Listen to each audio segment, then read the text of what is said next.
옛날에는 도서관에 사는 친구들이 되게 이제 언어 영역에서 고득점을 받는 그런 시절이 분명히 있었습니다. 요즘 같은 경우에는 그렇지 않습니다. 그러니까 글에 대한 그렇게 친숙하지 않고 책을 그렇게 많이 읽지도 않는데도 불구하고 이제 국어 영역에서는 고득점을 받는 그런 상황 자체가 벌어지고 있는데 뭔가 잘못됐다는 생각을 좀 가지게 됩니다. 정말 국어 영역에서 초고득점을 받아서 지금 오는 곳이 의대인데 이기적 유전자를 읽어봤냐고 물어봤음에도 불구하고 그거를 제대로 읽은 학생이 없다라고 하는 의대 입학 담당 교수님의 얘기가 있거든요. 그런 것처럼 사교육의 어떤 쪽집게 이제 과외 아니면 이제 어떤 어둠의 대치동 스킬 이런 거라고 한다면 딱 그 어떤 공식 스킬을 딱 이제 적용해가지고 그게 이제 소위 말하는 사교육에서 얘기하는 사전 모의고사, 시전 모의고사 그걸 통해서 여러 번 연습해서 숙달시키고 그렇게 해서 사실 어떻게 보면 다른 학생들보다 수능에 나올 만한 문제 유형들을 미리 숙달하고 좀 훨씬 빨리 풀 수 있는 상태에서 임하는 것 자체가 온전히 사실 공정한 시험이고 또 이제 어떻게 보면 온전히 학생의 능력이나 노력을 반영하는 시험이라고 할 수는 없을 것입니다.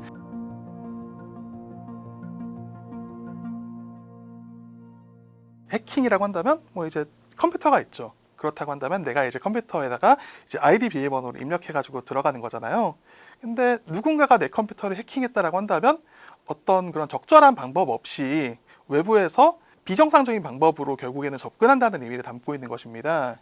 그 점에서 저는 이제 수능 해킹이라는 얘기도 수능에 접근하는 어떤 올바른 풀이 방법, 예를 들어서 교육과정, 교과서, 학교 수업 같은 데서 배웠던 풀이 방법들이 있지 않겠습니까? 그런데 이제 그런 것들이 아니라 어떤 외부에서 주어진 여러 가지 풀이법들을 주입을 받아서 그거를 최대한 빠르게 어떤 구사하는 그런 방식의 어떤 훈련들을 하고 있는 것들이 되게 보편적인 현상이 되었다는 점에 대해서 이야기를 하고 싶고 지금 벌어지고 있는 현상들을 수능 해킹이라는 어떤 용어로 정의해서 일단 말씀을 드리게 된 것입니다. 루빅스 큐브라고 하는 어떤 장난감이 있다고 한다면 생각보다 이게 되게 어렵다는 사실을 좀 알 수 있게 됩니다. 맞을 것 같으면서도 하나가 되게 맞지 않고 좀 이제 그런 느낌이 드는데 사실 그 루빅스 큐브를 풀어내는 데는 다 해법과 공식이 있기 마련이거든요. 그래서 되게 복잡해 보이는 루빅스 큐브라고 할지라도 공식에 맞춰서 이제 해결을 해나가다 보면 되게 짧은 시간 내에 이제 그런 큐브를 맞춰가지고 이제 결과를 내는 대회 같은 것도 있고요. 그런 식의 어떤 일들이 벌어지고 있는데 사실 지금 수능 문항에서 벌어지고 있는 일들도 마찬가지라는 말씀을 좀 드리고 싶은 것입니다. 수능 문항이 있고 그 문제가 되게 복잡해 보이지만 실제로는 그것을 이제 풀어내는 공식이 있고 반복 수달을 하면 되게 어려워 보이는 문제라고 할지라도 쉽게 풀어낼 수 있게 되는 것이죠. 그거를 일단 저는 이제 퍼즐식 사고라고 얘기를 합니다. 그런데 사실 그 퍼즐식 사고라고 하더라도 모두가 이제 공평하게 그 퍼즐을 푸는 환경에 놓여 있다고 한다면 사실 별 문제가 아닐 수도 있습니다. 공정성의 측면에서는요. 근데 예를 들어서 A 학생, B 학생, C 학생 중에서 C 학생만 이제 그거랑 비슷한 루빅스 큐브 퍼즐을 미리 수없이 맞춰보고 시험장에 들어갈 수 있다. 그리고 이제 그 공식은 학생이 스스로 생각해내는 것이 아니라 이제 외부에서 제공해준 공식을 그대로 받아들여서 그거를 이제 암기하는 식으로 학생이 대비를 했다라고 한다면 그 시험을 과연 공정한 거라고 할 수 있을까요? 공정하지도 않고 그리고 학생이 수행해야 되는 과정을 결국에는 사교육이 수행해주는 면이 좀 있는 것이죠. 그런 것처럼 저는 그러다 보니까 이 문제를 사고의 외주화라고 명명을 하기로 했습니다. 그래서 이제 수능 해킹이라는 것은 어떤 수능 문제풀이에 정상적으로 접근하지 않는 어떤 여러 가지 방법들을 총칭해서 수능 해킹이라고 부르는 것인데 사교육의 어떤 쪽집게 이제 과외 아니면 이제 어떤 어둠의 대치동 스킬 이런 거라고 한다면 딱 그 어떤 공식 스킬을 딱 이제 적용해가지고 문제에 적용하면 휘리릭 바로 이제 문제가 풀릴 것처럼 그런 여겨지지 않습니까? 그러니까 어떤 그런 공식 같은 개념이 존재하고 그거를 숙달시키기 위한 어떤 훈련 소재들이 존재하고 그 양쪽을 사실 다 이제 학습을 해야지만 결국에는 어떻게 보면 수능에서 고득점을 받을 수 있는 그런 구조라고 생각을 하시면 될 것 같습니다. 이제 좀 수능의 어떤 역사에 대해서 설명을 먼저 드린다고 하면 일단 제가 드리는 설명들이라는 것은 어떻게 보면 통사, 그러니까 전체적인 어떤 역사의 흐름에 대한 얘기입니다. 그러니까 수능이라는 시험 자체가 한 30년 정도 시행되었고 또 이제 영역도 한 5개에서 6개 정도가 있습니다. 근데 그 영역 내에서도 선택 과목이 적으면 3과목에서 많으면 이제 10몇 과목 이렇게 나뉘게 됩니다. 그러다 보니까 각 시기에 특정 과목에 대해서는 일단 설명이 들어맞지 않을 수가 있다는 점에 대해서 먼저 말씀을 드려야 될 것이고요. 여기 영상에서 제가 짧게 설명드리는 내용만으로 전모를 사실 이해할 수 있다고 생각하지 않으셨으면 좋겠고, 여러 가지 어떤 예외적인 상황들이 있을 수 있다는 점에 대해서 일단 좀 강조를 좀 드리고 있습니다. 이제 80년대에는 소위 말하는 학력고사라는 시험을 저희가 쳤습니다. 근데 이제 그 학력고사라고 하는 시험은 교과서에 있는 내용들을 거의 이제 통째로 암기해야 되는, 사실 좀 그런 시험에 좀 가까웠죠.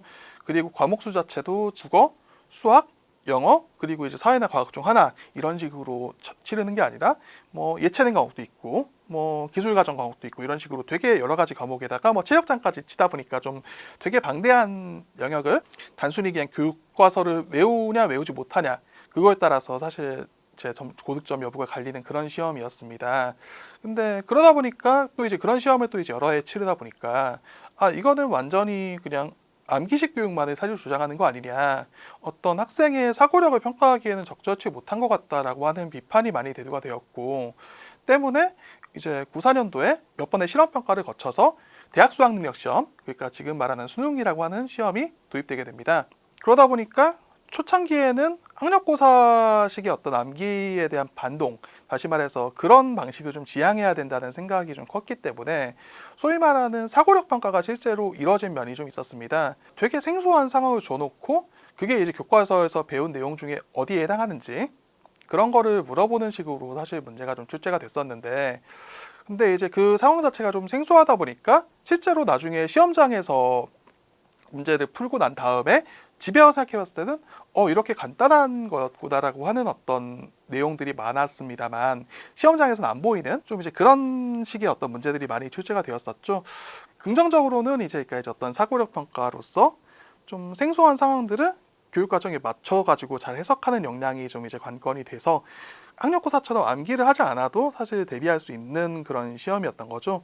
뭐 이제 예를 들어서 2001년도 수능 수학 이제 자연계열에서 출제되었던 문항 하나를 예로 들어 설명을 해드리면, 이 함수를 이제 45도 회전시켰을 때 마찬가지로 이제 실수 전체에 대해서 정의된 함수가 되는지라고, 45도 회전이라고 하는 되게 좀 생소한 어떤 일상으로 표현된 상황을 주었다라고 한다면, 다시 말해서 그러니까 이제 어떤 수학적인 언어로 바꿔서 해석할 수 있는지, 그런 어떤 능력이 관건이 되었다고 할 수가 있겠습니다. 그러다 보니까 그런 문제들을 이제 어떻게 학교에서 가르치냐, 그런 문제들을 내가 어떻게 시험장에서 발상해서 대비할 수 있겠냐, 이거는 IQ 테스트나 마찬가지고 공부해도 점수가 오르지 않는 시험이다 라고 하는 어떤 사실 절망감이 좀 많이 들었던 시기이기도 했고, 또 이제 97년도 수능이 되게 높은 난이도로 악명이 굉장히 높았던 것처럼, 사실 그렇게까지 문제 자체가 어려워 보이지 않음에도 불구하고 실제로 학생들이 이제 시험장에서 느낀 체감 난이도 자체가 굉장히 높았기 때문에 또 벌어지는 문제들이 좀 있었습니다. 그러다 보니까 아무래도 초창기 한 수능을 한 10년 정도 시행을 해보고, 조금 그 이전에 좀 이제 좀 제기되었던 여러 가지 문제들을 보완해서 어떻게 보면 좀 이기 수능으로 좀 넘어간다라고 얘기를 할 수가 있겠습니다. 2005년도 7차 교육 과정이 처음 도입되었던 수능이 처음 도입되었던 시기라고 생각을 하는데요. 그 시기부터 이제 이전까지의 수능에서는 국어, 수학, 영어, 사회, 과학, 제2외국어까지 모든 학생들이, 그러니까 이제 어떤 제2외국어와 사회나 과학에서 선택 과목 하나를 제외하면 공통적인 어떤 수능을 치르는 방식이었습니다. 근데 이제 그러다 보니까 여러 가지 좀 사실 비판이 제기되었던 면이 좀 있었습니다. 이제 학생들의 어떤 진로나 관심들이 굉장히 다양한데 국영수, 사과 이런 식으로 모두가 똑같은 수능을 치르는 것이 맞냐라는 어떤 문제들이 좀 제기되다 보니까, 선택 과목제를 어떤 주 골자로 하는 7차 교육 과정이 도입되는 것과 동시에 학생들은 사회나 과학 중에서 하나의 영역에만 응시하고, 그리고 그 중에서도 사회는 11과목 중에서 4과목, 과학은 8과목 중에서 4과목 이렇게 응시할 수 있게 되었습니다. 그러다 보니까 분명히 어떤 학생들이 그래도 조금 더 관심 있는 어떤 과목들을 선택을 해서 수능을 치를 수 있다고 하는 장점도 있었습니다만, 또 반대로 과목 자체가 좀 많이 세분화되다 보니까 난이도가 이제 예전에 비해서 조금씩 이제 오르기 시작했습니다. 서울대 같은 경우에는 예를 들어서 인문계열에서는 국사를 반드시 해야 된다, 자연계열에서는 과학탐구 2과목을 반드시 선택해야 된다 라는 식으로 필수 지정 과목을 지정을 했었는데, 그런 것처럼 이제 입시 환경에 따라서 좀 이제 특정한 영역에서 이제 경쟁이 심해지는 경우에는 거의 이제 국사 같은 경우에는 거의 학력고사 시절로 돌아가서 교과서 날개와 주석까지 다 외워야 된다. 그리고 또 이제 두 번째로 각각의 과목들에 대한 어떤 공적 감시가 소홀해진 면이 좀 있었습니다. 예를 들어서 이제 19년도 이제 국어의 만료 인력 지문을 예로 들어보겠습니다. 그 지문 같은 경우에는 굉장히 사실 언론에서 고난도 지문이라고 되게 비판을 좀 많이 받았었습니다. 되게 대대적으로 보도도 이루어졌었고, 그러다 보니까 이제 그거에 대해서 또 이제 이 문제를 너무 잘못 내면이 있었다라고 그렇게 이제 어떤 사과까지 이어지는 그런 일이 또 벌어지기도 했었고요. 이제 그런 이제 국어 지문에 비해서 훨씬 어려웠던 22년도 6평 이제 생명과학원 14번 같은 경우에는 유명 강사가 이제 해설 강의를 하면서 이 문제는 찍어야 됩니다 라고 해설할 정도로 사실 굉장히 좀 어려운 문제였었거든요. 근데 이제 그런 문제들은 반대로 19년도 국어에서 이제 언론들이 대대적으로 이제 보도를 했던 것과는 달리 생명과학 같은 경우에는 사실 이제 응시자들하고 강사들만 좀 관심이 가는 영역이지 않습니까? 그러다 보니까 망가져 있음에도 불구하고 과목이 너무 나눠져 있고 주목이 분산되어 있다 보니까 사실 다루기 어려웠던 면이 좀 있었던 거죠. 그런 식으로 난이도가 좀 비정상화되고 좀 이제 퍼즐식 문제가 그때부터 출현하기 시작하고 하면서 수능 해킹의 단초가 마련되는 시기가 2기 수능이었다라고 얘기할 수 있겠습니다. 그러고 이제 3기 수능으로 넘어가서 이제 말씀을 드리겠습니다. 어떻게 보면 지금 수능의 형태가 갖춰지게 된 어떤 결정적인 시기가 3기 수능이라고 할 수 있겠는데요. 이제 그 시기부터 이제 수능 문항이 과거에 어떻게 보면 좀 사고력을 좀 평가한다는 명분하에 되게 자유분방하고 좀 생소한 상황을 물어봤던 것들에 비해서 되게 정형화된 형식으로 이제 넘어가게 됩니다. 어떤 수학을 예로 들어서 설명을 드리면 이제 2008년 같은 경우에는 이제 1등 커트라인이 100점이었습니다. 근데 2011년 같은 경우에는 1등 커트라인이 79점이었습니다. 이런 식으로 몇 해 사이에 치러진 수능에서 이제 커트라인을 너무 널뛰기를 하니까 좀 어떤 정치적인 압력이 사실 수능에 좀 들어가기 시작했던 거죠.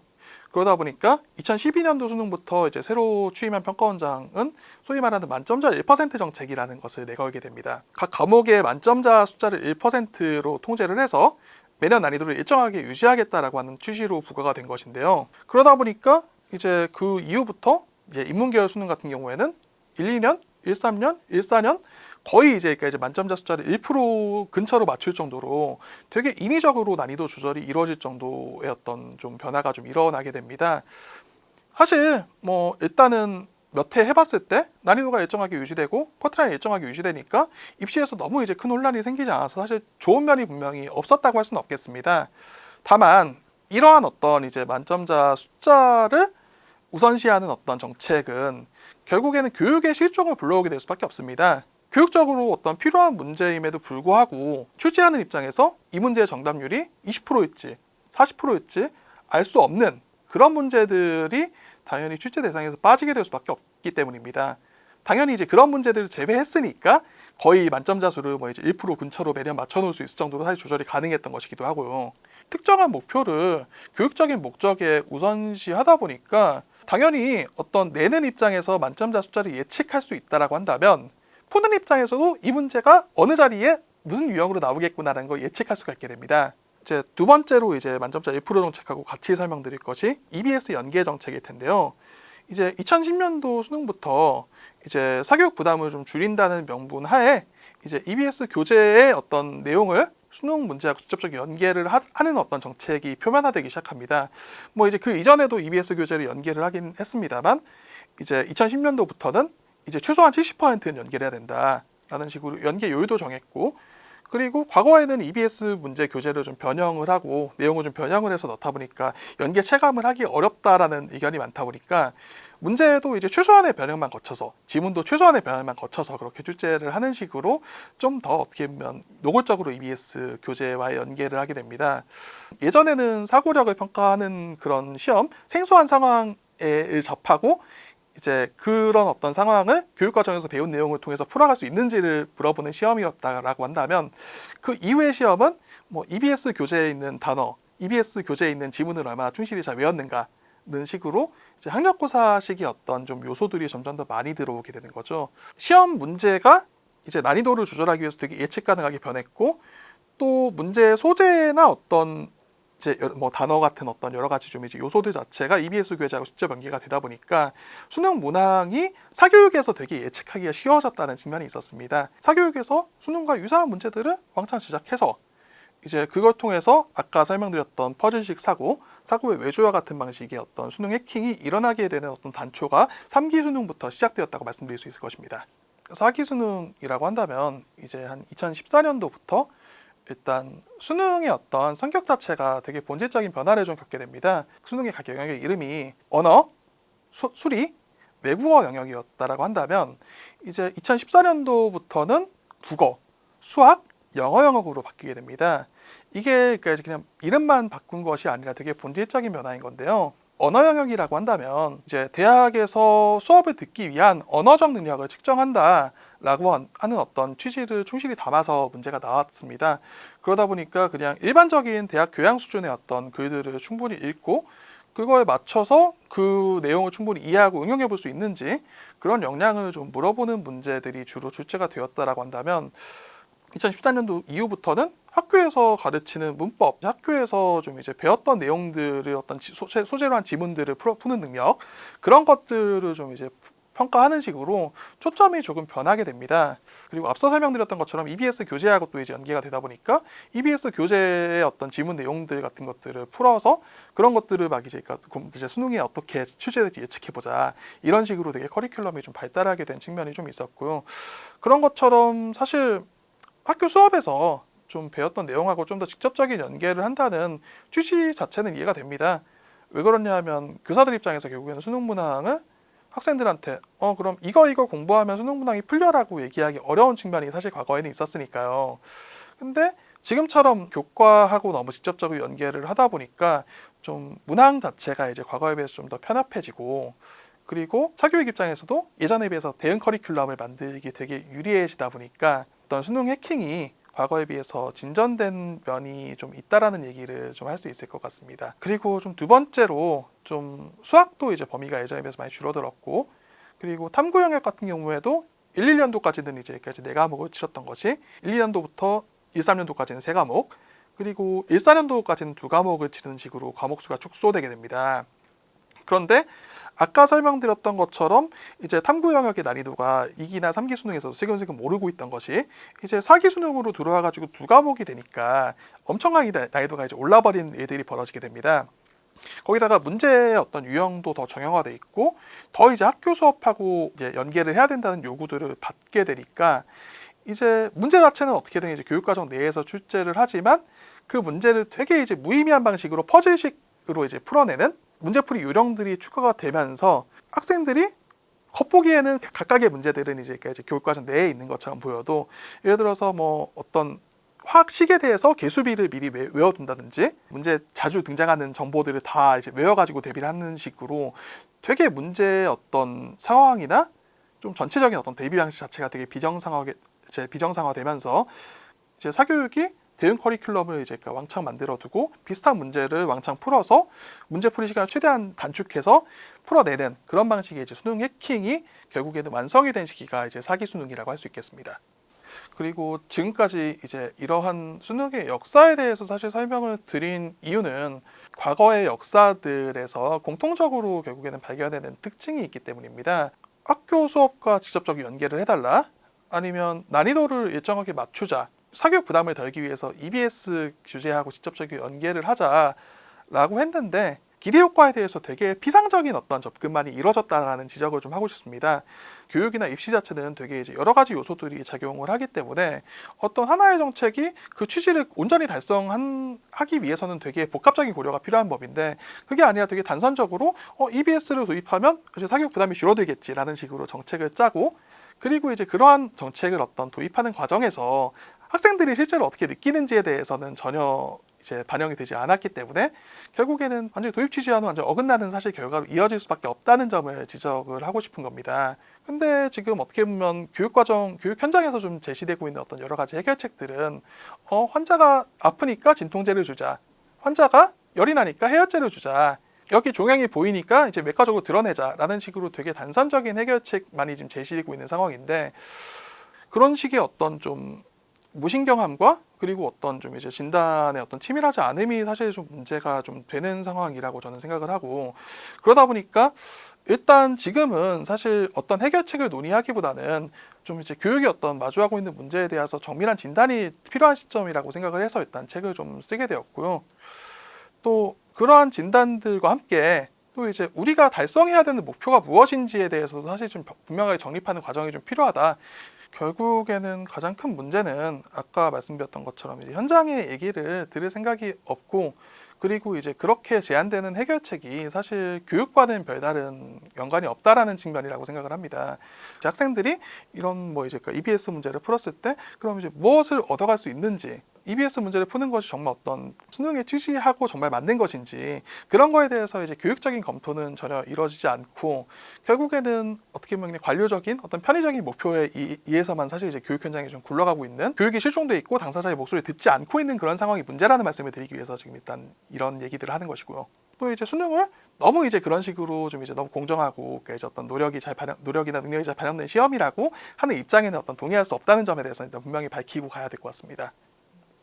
그런데 이제 어쨌든 우리나라에서 살아가는 모든 이시생들은 네. 수능이라는 걸 볼 수밖에 없잖아요. 저는 사실 뭐 수능 제도가 이제 없어져야 되는지, 뭐 이제 아니면 뭐 이제 좀 뭐 더 수능을 늘려야 되는지, 아니면 뭐 정시를 늘려야 되는지 수시를 늘려야 되는지 같은 사실 문제는 별다른 관심이 없습니다. 그보다는 이제 교육 자체에 좀 더 주목을 하는 시선들이 이제 과거에 비해 좀 더 힘을 얻어야 될 것이고, 그리고 또 이제 그 과정에서 당사자의 목소리에 좀 더 귀를 기울이고, 그리고 당사자의 목소리를 충분히 반영해서 의사를 결정하는 어떤 이제 거버넌스가 사실 만들어져야 된다라는 얘기를 하고 싶습니다. 그러니까 지금 정작 대학에서 치고 있는 논술 시험, 그리고 학교에서 이제 치르고 있는 어떤 논술형 시험들에 대해서 학생들이 객관식 시험에 비해서 결코 긍정적으로 보지 않거든요.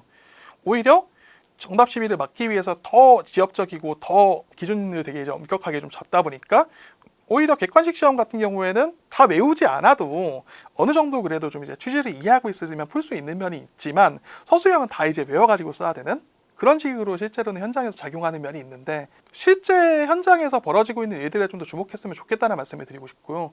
마찬가지로 이제 활동 위주의 수업도 마찬가지입니다.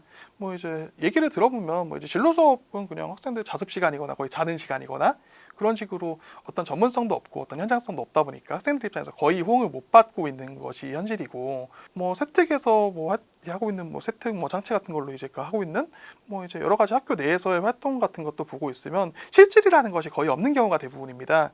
예를 들어서 발표를 한다고 하면 그게 정말 이제 학생들끼리 정말 자기 의견을 주고받으면서 활발한 토론이 이루어지는 것이 아니라, 뭐 이 학생이 발표하고 있으면 나는 자습하고 이런 식으로 이루어지는가 하면, 또 예를 들어서 뭐 수학 논문을 찾아가지고 뭐 이제 예를 들어서 뭐 이제 어떤 심화 탐구 발표를 한다라고 했을 때는 그냥 논문 내용을 자기는 잘 모르겠으니까 컨트롤 C 컨트롤 V 해가지고 복사 붙여넣기 한 다음에 대충 해가지고 발표하고, 실제로 오히려 수학 문제를 풀면 그래도 연산력이라도 얻어갈 수 있는데, 그게 아니라 활동을 하면 오히려 그조차도 얻어갈 수 없는 더 열화된 형태로 지금 진행되고 있는 걸 생각을 해봤을 때, 그러니까 단순히 수능 해킹만이 문제가 아니라, 그러니까 입시나 어떤 교육 이제 판 전반에서 벌어지고 있는 교육의 실종, 그리고 꼭 수능이 아니라도 내신 해킹, 세특 해킹, 입시 해킹 이런 식으로 사실 어떻게 보면 좀 이제 취지를 잃은 상태에서 벌어지는 비정상적인 접근 전체가 문제라는 점 말씀을 드리고 있습니다.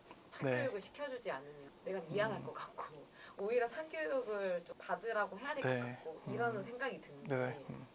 이제 책 자체에 어떻게 보면 그래서 좀 들어가 있는 층위들이 많습니다. 사실 좀 여기서 했던 얘기들은 이제 일부 얘기인데 사실 책은 6부까지 있거든요. 그러니까 사교육을 이용하는 학생들조차도 굉장한 상실과 좀 이제 희생을 겪는다라는 얘기를 일단 하고 싶고요. 그러니까 사교육판에 뛰어들어서 정말 이제 그 학생들이 효율적인 결과를 내고 있냐라고 하면 저는 사실 그렇지 않다라는 생각을 좀 갖게 됩니다. 예를 들어서 뭐 지금 재수학원비 뭐 옛날 같은 경우는 100만 원 안쪽에서 해결됐는데, 뭐 지금은 뭐 300만 원, 400만 원 수준까지 사실 물가 상승률을 훨씬 뛰어넘는 수준으로 일단 학원비 자체가 많이 올랐고요. 두 번째로 옛날에는 삼수만 하더라도 일반적이지는 않았습니다. 근데 지금은 소위 말하는 무한 N수의 시대가 열리면서 이제 그렇게 기간 자체가 훨씬 줄어든 거, 이제 늘어난 걸 생각하면 사실 사교육을 그렇게 어떤 집중적으로 받는다고 해서, 그러니까 그렇게까지 뭐 이제 결과가 대단히 좋을 거라는 일단 말씀을 좀 드리기는 좀 어렵다. 그리고 그게 또 이제 맞는 학생이 있고 또 이제 맞지 않는 학생이 또 있거든요. 그런 것들을 잘 고려해가면서 좀 선택을 해야지, 무조건 지금 상황에서 뭐 사교육을 받는 게 유리하다, 사교육을 받아라 이런 취지로 쓴 책은 당연히 아니라는 점에 대해서 일단 말씀을 첫 번째로 드리고 싶고, 두 번째로 이게 유지될까요? 이게 학생이 줄어들고 있는데 이렇게까지 사교육비는 역대 최대를 찍고 있다는 사실은, 그러니까 지금의 어떤 상황이 굉장히 지속 불가능하다는 점에 대해서 좀 말씀을 좀 드리고 싶은 겁니다. 설사 지금 사교육에서 이득을 보는 것처럼 보이는 사람이라고 할지라도 시간적 비용적으로 막대한 손실을 겪고 있고 앞으로 그 손실은 더 커질 예정이라는 점에서 말씀을 드리고 싶은 거고요. 네, 일단 학생들한테 좀 말씀을 드리면, 그러니까 결국에는 현타에 빠지게 됩니다. 자기가 그러한 과정들을 다 겪고 정말 스킬 중심으로 그냥 문제 많이 풀어서 대학에 왔는데, 그럼 나는 과연 무엇을 한 것이고 과연 무엇을 배운 것인가 라는 어떤 결국에는 의문에 빠지게 되고, 결국에는 방황을 언젠가는 할 수밖에 없게 된다라는 점에 대해서 말씀을 좀 드리고 싶어요. 물론 이제 입시에 임하는 사람들 입장에는 입시 이후의 어떤 삶 자체에 대해서 좀 관심을 갖기에는 너무 사실 처해진 입시 환경 자체가 가혹한 면이 분명히 있습니다. 그러다 보니까 그 이후에 대해서 너무 이제 이것저것 생각하기가 쉽지 않은 면이 있겠습니다만, 그렇다 하더라도 삶은 입시가 끝난 이후에도 이어진다라는 말씀을 전 드리고 있습니다. 너무 어떤 입시 자체에만 몰입되지 말고 좀 더 그럼에도 불구하고 지금 할 수 있는 것 내에서 자기가 그래도 좀 실질적인 좀 공부를 좀 하고 좀 더 본질에 좀 가닿는 공부를 좀 할 수 있으면 좋겠다는 말씀을 첫 번째로 드리고 싶고요. 두 번째로, 본인이 정말 입시에서 만족스럽지 못한 결과를 얻었다고 하더라도 지금과 같은 입시판에서 그것이 어떤 본인의 실패를 의미하는 것이 아님을 저는 알아주셨으면 좋겠습니다. 결국에는 입시에서 나를 어떤 실패자로 정의하게 될 누군가가, 그러니까 그게 당신의 노력이나 어떤 이해력이나 그런 것들이 모자라지 않았을 수 있다. 그러니까 본인이 정말 이제 그 과정에 정말 충실했고, 어쨌든 그런 것들이 나의 어떤 역량 부족에 의한 것이 아니라는 생각이 든다면 확신을 가지셔도 된다. 그리고 본인보다 좀 더 좋은 대학에 간 학생들이 본인보다 정말 어떤 우월한 역량을 갖고 있어 그렇게 된 것이 아닐 수도 있다라는 점에 대해서 좀 알아주셨으면 좋겠다. 그런 점에 대해서 너무 모멸감을 느끼는 학생들이 많습니다. 그러니까 내가 어떤 특정한 대학에 진학하지 못했다는 이유로 결국에는 이제 그 대학에 이제 자기가 원하지 않는 대학에 진학하고 나서 되게 시리에 빠져 지내거나 아니면 재수를 도전하거나 그런 학생들이 많은데, 좀 그런 문제들에 대해서 그러니까 너무 그렇게 생각하지 말아주셨으면 좋겠다는 말씀을 좀 반복적으로 좀 드리고 있습니다.